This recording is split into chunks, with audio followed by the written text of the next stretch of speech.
Welcome back.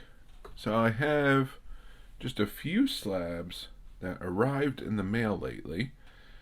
Nothing huge, nothing expensive either.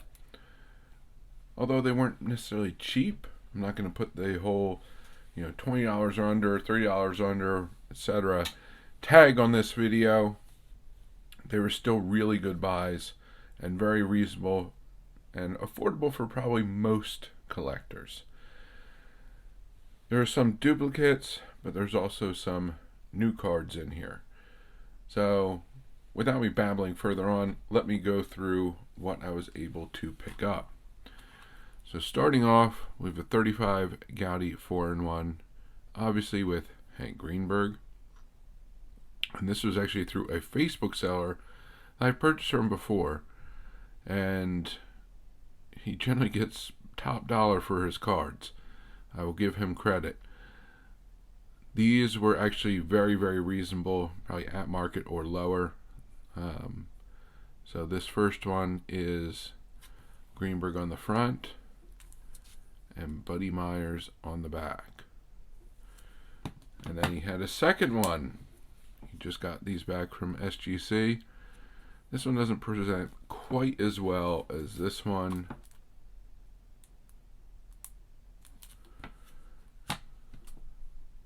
But it's also a SGC2. And this is the Hudlin back. So, very, very reasonable price on those two. So, I really couldn't pass them up. Now, this next one is very, very unassuming. Now, I know there's, at the very least, some SGC slabs of these Dixie lids. But PSA does have some, and this one, if you note, it says small. Now, if you look this one up, this is technically a total PSA pop of 1. This is the only one that SGC, only small lid SGC has, PSA has graded.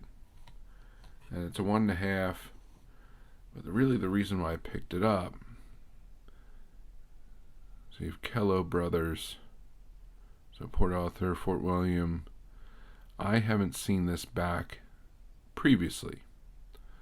So it was a unique back for me. I was happy to pick up another unique back of the 54 Dixie lids for Al Rosen.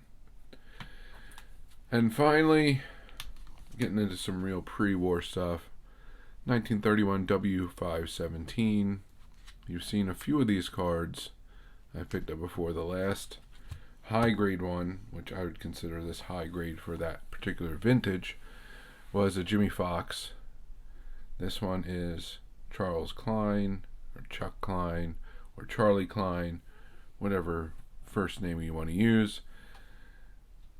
And this is an SGC 4. Now these are all hand cut cards. You see a lot of them that are trimmed down all the way around. I have a Klein that is trimmed or cut in that particular way. But this was actually a really good example. Now if you give me a moment, I will show you basically what the trimmed down version looks like. So when they're trimmed down within that border, that is what they look like. Now the interesting thing with this particular card, or this particular set, if you will, is there's actually an entire rainbow that you can do with the 31 W517s. And that just with the Klein, there is the sepia, the green, and the red. Now I'm debating whether, I got this for such a steal, same with this one, and this one for that matter. I'm debating whether to sell these or not.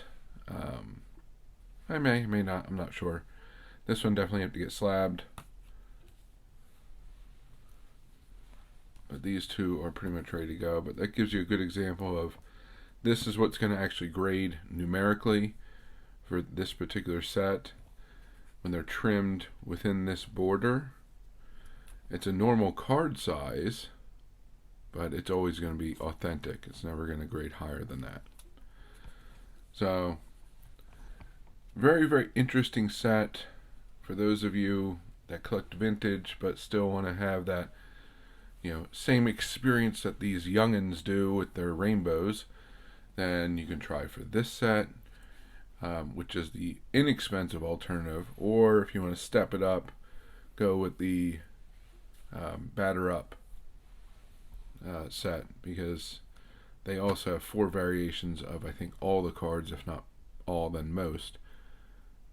But nice little group of Chuck Klein cards, and I believe this is a completed rainbow now for this particular card. So that is the very, very basic slab mail day I got for you this time around, with a couple of Greenberg duplicates and an Al Rosen. Very, very unique Pop 1, and surprisingly difficult but very, very affordable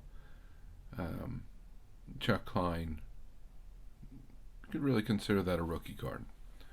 So that's what I got for you this time around, and until next time, please remember to collect what you enjoy what you collect, and don't let anybody, especially the market or a YouTuber, dictate that to you.